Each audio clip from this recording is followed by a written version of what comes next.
भाई पूरे 8 घंटे लग गए, लेकिन देखो अब बाबा का मंदिर दिख रहा है यहाँ से। वो देखो, आपको दिखाता हूँ। तो पहुंच गया भाई शिव जी के यहाँ। दूर कहीं पहाड़ों के बीच है एक ऐसी जगह जहां पे जाने के बाद आपको भी लगेगा कि धरती पे अगर स्वर्ग है तो वो यही है, क्योंकि यहाँ आने के बाद आपको ऐसा महसूस होगा कि हवाएं जो है सीधा स्वर्ग से आ रही।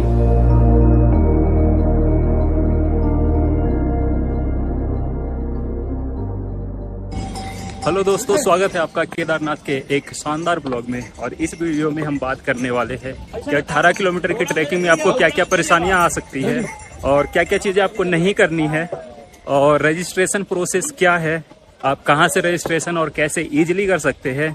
और अगर आपने प्लानिंग अभी तक नहीं किया है और अचानक से आप केदारनाथ आना चाहते हैं बिना प्लानिंग, जैसे मैंने किया है, मेरी कोई प्लानिंग नहीं थी, कोई बुकिंग नहीं थी कहीं पे भी, और फिर अगर आप ऐसे आना चाहते हैं तो आप कैसे आ सकते हैं और आपका ओवरऑल जो खर्चा है वो कितने आने वाला है, वो सारी चीजें मैं आपको इस वीडियो में बताऊंगा। तो आप वीडियो में बने रहें। तो भाइयों, केदारनाथ यात्रा की शुरुआत हम दिल्ली से करने वाले हैं, क्योंकि दिल्ली सेंटर है। तो आप किसी भी स्टेट में रहते हो तो दिल्ली से आपको इजीली कनेक्टिविटी मिल जाएगी। और ये बजट ट्रेवल है, तो मैं आपको सस्ते दामों में और सस्ते कम से कम पैसों में और अच्छे एक्सपीरियंस के साथ आप कैसे पहुंच सकते हो केदारनाथ, उसकी सारी जानकारी मैं इस वीडियो में देने वाला हूँ। तो केदारनाथ का जो यात्रा है हम दिल्ली से स्टार्ट करने वाले हैं। दिल्ली से हम बस लेके हरिद्वार जाएंगे और हरिद्वार पे रजिस्ट्रेशन कंप्लीट करने के बाद फिर एक बस लेंगे और हम चले जाएंगे सोनप्रयाग। सोनप्रयाग से एक जीप होती है, वो आपको गौरीकुंड लेके जाएगी।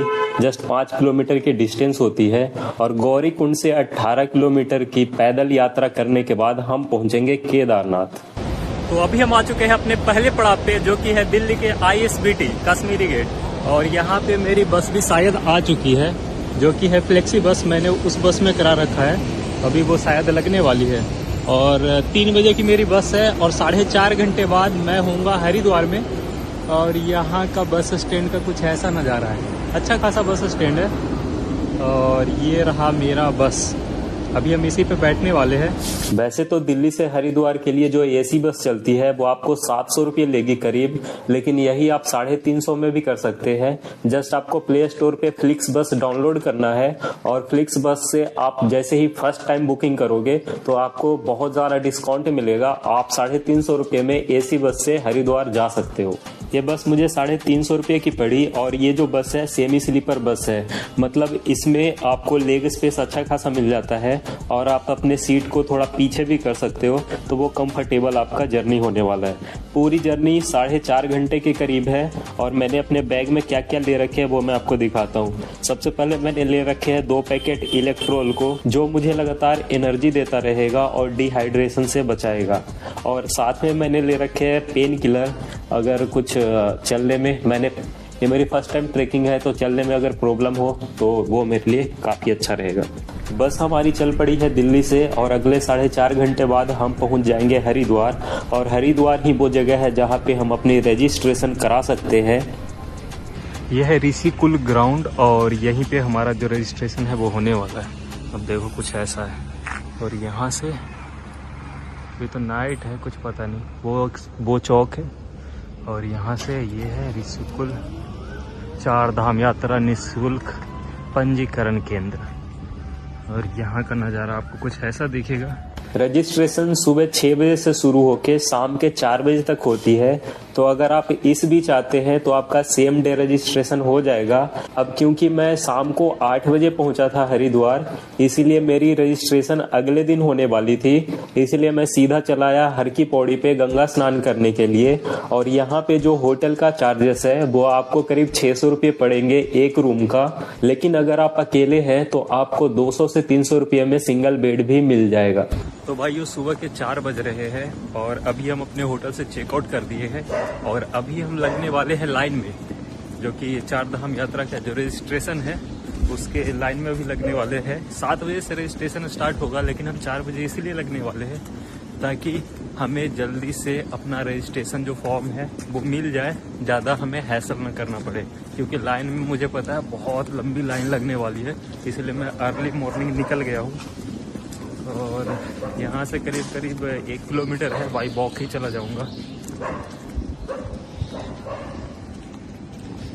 और भाई ये रात के समय कुछ ऐसा दिखता है हरिद्वार। इधर देखो, ये जो रास्ता है वो मनसा देवी मंदिर जाने वाला रास्ता है और वहीं पे अभी हम टहल रहे हैं। ये है इसका रजिस्ट्रेशन कैंप सुबह के 4 बजे। अभी पूरी खाली है, लेकिन अगले कुछ ही घंटों में यहाँ पे भीड़ होगी इतनी ज़्यादा कि आपको 3-3, 4-4 घंटे तक लाइन में लगना पड़ सकता है। देख लो, काउंटर 1, काउंटर 2, काउंटर 3 और ऐसे कर करके कितने हैं भी लोग बैठे हुए हैं हमारी तरह ही, ताकि इनको भी रजिस्ट्रेशन पहले हो जाए। कुछ लोग तो वहाँ सो ही रहे। वाह, हमारी रजिस्ट्रेशन हो गया। मेरा आधार कार्ड,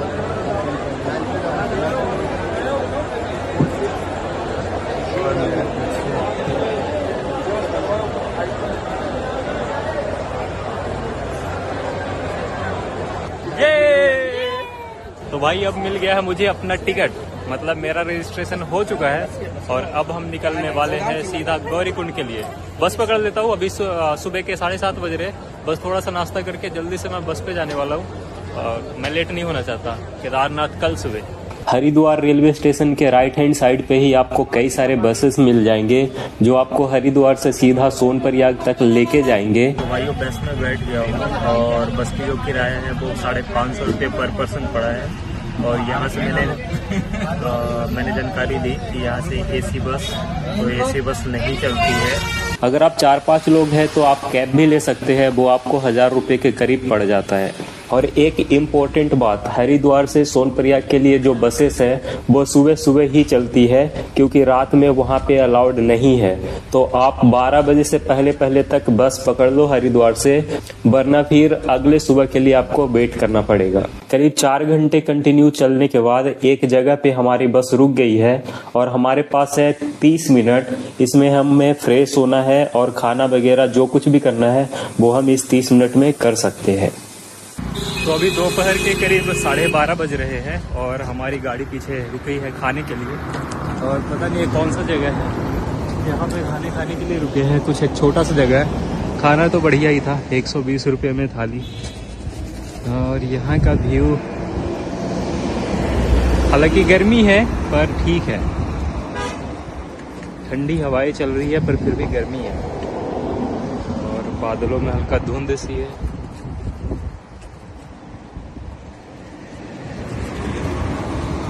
कैसा है? मस्त है। मीठा का भी। तो भाई शाम के 6:30 बज रहे और हमारी बस पहुंच गई है। अब एक जगह है कि कौन सा जगह है ये? सीतापुर, राइट। अभी हम सीतापुर पहुंच गए हैं और यहाँ से शेयर टैक्सी लेना पड़ेगा गौरीकुंड के लिए। अब गौरीकुंड जाना है, यहाँ से करीब 4-5 किलोमीटर है एवरेस्ट।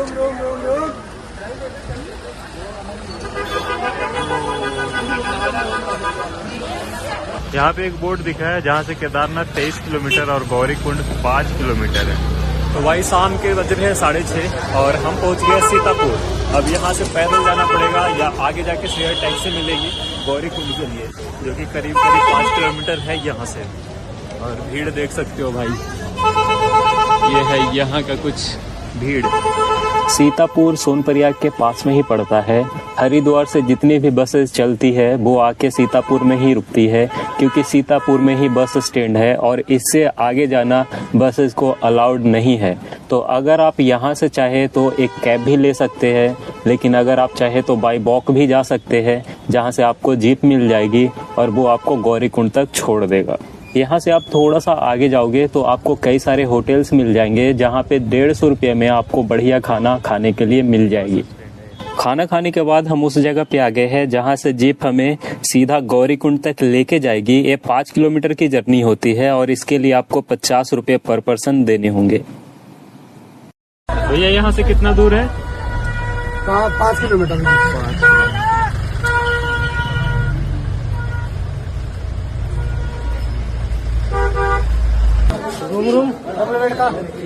भाई गौरीकुंड पहुंच गया हूँ और अब होटल देख रहा हूँ कोई।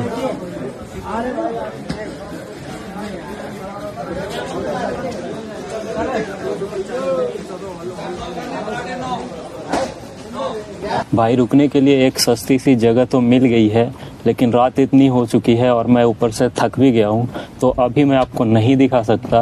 मैं कल सुबह आपको सारी चीज़ें दिखाऊंगा, दिन में आप देख भी सकते हो और डिटेल्स भी कल ही बताऊंगा। तो चलो अभी फ़िलहाल के लिए सो जाते हैं। गुड मॉर्निंग दोस्तों, दिन की शुरुआत हो चुकी है और गौरीकुंड ये वही जगह है जहाँ से आपकी 18 किलोमीटर की पैदल यात्रा की शुरुआत होती है। ये है गौरीकुंड, जहाँ पे गर्म पानी बहती है और आप इस गर्म पानी में नहाने के बाद सीधा स्टार्ट करोगे 18 किलोमीटर की पैदल यात्रा। और मेरा होटल जो मैंने ले रखा था, ये एक छोटा सा स्टे है, यहाँ पे 150 रुपये में रह रहा था। और अंदर दिखाता हूँ आपको कैसा है। यहाँ पे बस एक सिंगल बेड मिला है, सारे से सो। ये भी हमारे भाई साहब हैं जो एमपी से आए हुए हैं। वीडियो बना रहा हूँ, ब्लॉग बनाता हूँ।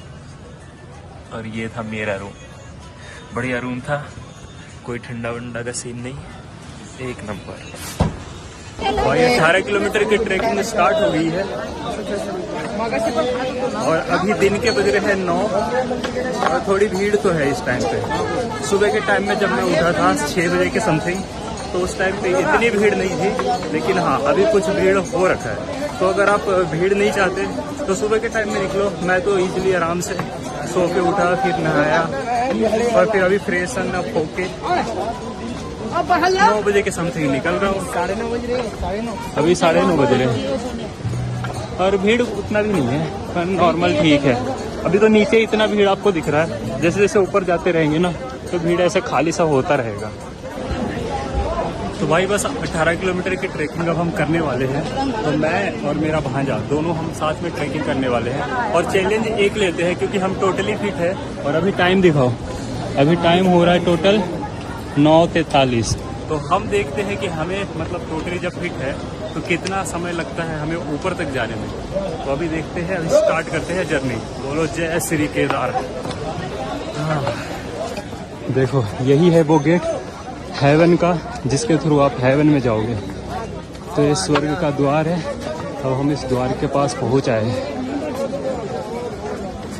भाइयों ये बातें बिल्कुल सच है कि केदारनाथ आने के लिए वीज़ा का ज़रूरत होती तो है, और वो वीज़ा स्वयं शिव समूह अप्रूव करते हैं। तो इस साल 2025 में मेरा वीज़ा अप्रूव हो चुका है और मैं केदारनाथ आ गया हूँ। और ऐसा मैं क्यों कह रहा हूँ, क्योंकि मैं पिछले 2018 से जब मैं 12th क्लास में था, मैं तब से ही चाह रहा था कि एक बारी केदारनाथ आऊँ। बट मैं अनफॉर्चुनेटली मैं आ ही नहीं पा रहा था। और ऐसा नहीं था कि मेरे पास पैसे नहीं होते थे या फिर मैं आ नहीं सकता था, मुझे जगह पता नहीं था। बट फिर भी पता नहीं क्यों मैं आ ही नहीं पाया। उसके जगह पे मैं बहुत सारे, इंडिया में कई सारे प्लेसेस है इससे भी दूर मैं गया, बट केदारनाथ इस साल आ गया हूँ। तो मेरा तो यही मानना है कि केदारनाथ आने के लिए आपको वीज़ा की ज़रूरत पड़ती है और वो वीज़ा स्वयं शिव शंभू अप्रूव करते हैं। तो इस साल मेरा वीज़ा लग गया और मैं केदारनाथ आ गया। और भाई मैं सच बताऊँ बहुत ज़्यादा खुश हूँ। और मुझे पहली ग्लेशियर दिखनी स्टार्ट भी हो गई है, जो पीछे से कुछ और ही दिख रहा था और यहाँ से शायद आपको दिख रहा है या नहीं दिख रहा, मैं थोड़ा जूम करके देखता हूँ। वो गाइज अब हम ऑलमोस्ट भीमबली पहुँच गए हैं। बस थोड़ा सा और ऊपर जाने पे भीमबली पहुँच जाऊँगा।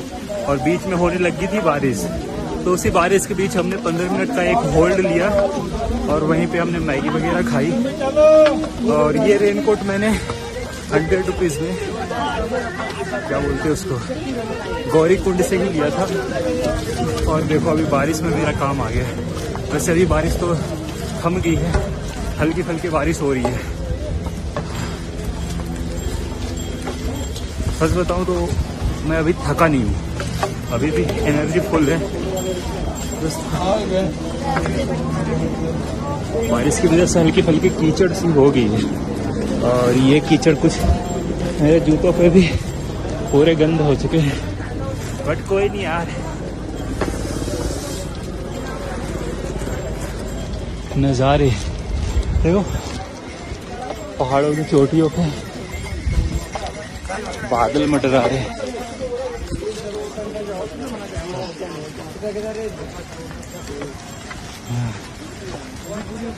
मज़ा आ गया भाई, मज़ा।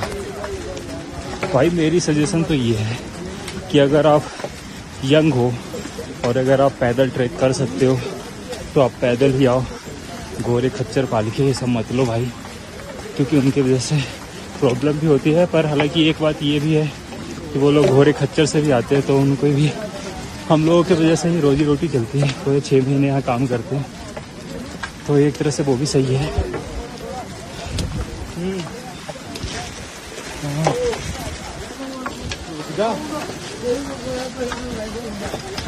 आई थिंक हम भीमबली तक पहुँच गए। क्राउड अच्छी खासी है भाई। अभी क्या है, ओपनिंग टाइम है ना, अभी पीक सीजन है, तो लोग अभी आते जा रहे, आए जा रहे। अगर आप तो स्नो देखना चाहते हैं या फिर क्राउड अवॉइड करना चाहते हैं तो आप अक्टूबर के लास्ट मंथ में आओ या नवंबर के फर्स्ट वीक में, जब पट बंद होने को होता है तो उस टाइम पे आप आओगे तो क्राउड तो हल्की होएगी, लेकिन आपको पूरा स्नो से कवर्ड चीज़ें दिखेगी, पूरी स्नो दिखेगी। भाई वो अच्छी बात ये है कि 2.5 घंटे में मैंने करीब 8 किलोमीटर की दूरी तय कर ली है। और देखो यहाँ से जो बाकी की दूरी रह गई है वो देखो, रामबाड़ा 1 किलोमीटर और जो केदारनाथ है वो 10 किलोमीटर, मतलब 8 किलोमीटर हम आ गए हैं। अब रह गए 10 किलोमीटर और, तो 2.5 घंटे में हमने 8 किलोमीटर की दूरी तैयारी करी, जिसमें हमने बारिश में भी रुका। और एक बारी मेरा भांजा खो गया था, वो ऊपर चला गया, मुझे लगा अभी तक वो नीचे ही है, तो उसके लिए आधे घंटे के करीब हमने रुका। 20 मिनट बारिश में रुके, तो मतलब ये लगा लो कि 1.5 से 2 घंटे में हमने पूरी 8 किलोमीटर की डिस्टेंस तय कर ली है। अभी बारिश छूट गई है तो अपना ये जो रेनकोट है अभी मैं उतारने वाला हूँ, क्योंकि ये जादू जैसा लग रहा है कुछ, और अंदर में गर्मी सी लग रही है थोड़ी, तो अभी मैं निकालता हूँ। और बस 10 किलोमीटर ही तो जानी है, और ऊपर अब ग्लेशियर का व्यू भी आने ही वाला है। भाई नज़ारे जो है ना, एक नंबर यार भाई, असली मज़ा ट्रैकिंग में है। हेलीकॉप्टर से आओ या घोड़े खच्चरों से बेकार है। अगर आप फिट हो, यूथ हो, तो यार पैदल आओ। 18 किलोमीटर की पैदल यात्रा के दौरान आपको जगह जगह पे छोटी छोटी दुकानें मिल जाएगी, जहां से आप कुछ खा सकते हैं और पानी पी सकते हैं। पानी आपको 80 रुपये से 60 रुपये के बीच आपको 1 लीटर का एक बोतल मिल जाएगा, और अगर आप मैगी वगैरह कुछ खाना चाहे तो वो आपको 60 से 80 रुपये तक में मिल जाती है। अब इतना ज़्यादा प्राइस इसलिए होता है क्योंकि जो सामान है वो घोड़े खच्चरों के द्वारा या फिर ट्रैक्टर के द्वारा ऊपर लाया जाता है, तो उसमें जो कॉस्ट ऐड होती है, इसीलिए वो थोड़ी सी महंगी आपको मिल सकती है। लेकिन अगर आप इतने पैसे खर्च नहीं करना चाहते पानी के ऊपर, तो आपको ऐसे वाटर ATM भी मिल जाएंगे जो 1 रुपये में आपको 1 लीटर पानी दे देगा। बाबा पहली बार आ रहे क्या केदारनाथ? पहली बार। चलिए आप भी पहुंच गए केदारनाथ है। जैसे जैसे ऊपर जाते जा रहे और ऐसे ठंड बढ़ती जा रही है। आपकी एज कितनी है बहन? आपकी एज कितनी होगी? बताओ। 47 के लोग ऐसे ही जा रहे पैदल। और बताओ, और यहाँ पे कुछ लोग ऐसे हैं जो जवान है, यंग है, पर फिर भी खच्चर से जा रहे हैं। बताओ क्या है ये? अभी मैं आपको एक चीज और बताऊंगा। माता जी आपकी एज कितनी होगी लगभग? 60 साल। हाँ बताओ, 60 साल के लोग ऐसे ही आ रहे हैं। तुम्हारी क्या एक्सक्यूजेस है भाई? आ जाओ और पैदल आओ, क्योंकि मेरा ये मानना है अगर आप जवान हो तो आपको एक्सपीरियंस लेनी चाहिए, क्योंकि जो बूढ़े लोग हैं उनको सिर्फ और सिर्फ दर्शन करनी है, पर आपको तो एक्सपीरियंस लेनी है ना, चीज़ें देखनी है, ट्रैक करना है, ट्रैक के मज़े लेने हैं, ग्लेशियर देखनी है, सारी चीज़ें है ना। तो आपको एक्सपीरियंस लेनी है तो आपको पैदल आनी चाहिए अगर आप यंग हो। तो भाइयों चलते चलते हम रामबाड़ा भी पहुंच गए हैं, और यहाँ पे देखिए ग्लेशियर, ये देखो सामने है ग्लेशियर। लोग खच्चर से जा रहे हैं और नीचे भी इसके ग्लेशियर ही है, और ये जो पानी आप देख रहे हैं वो ग्लेशियर से ही बह के आ रहा है और ऊपर भी ग्लेशियर है। तो मतलब ये कहना चाह रहा हूँ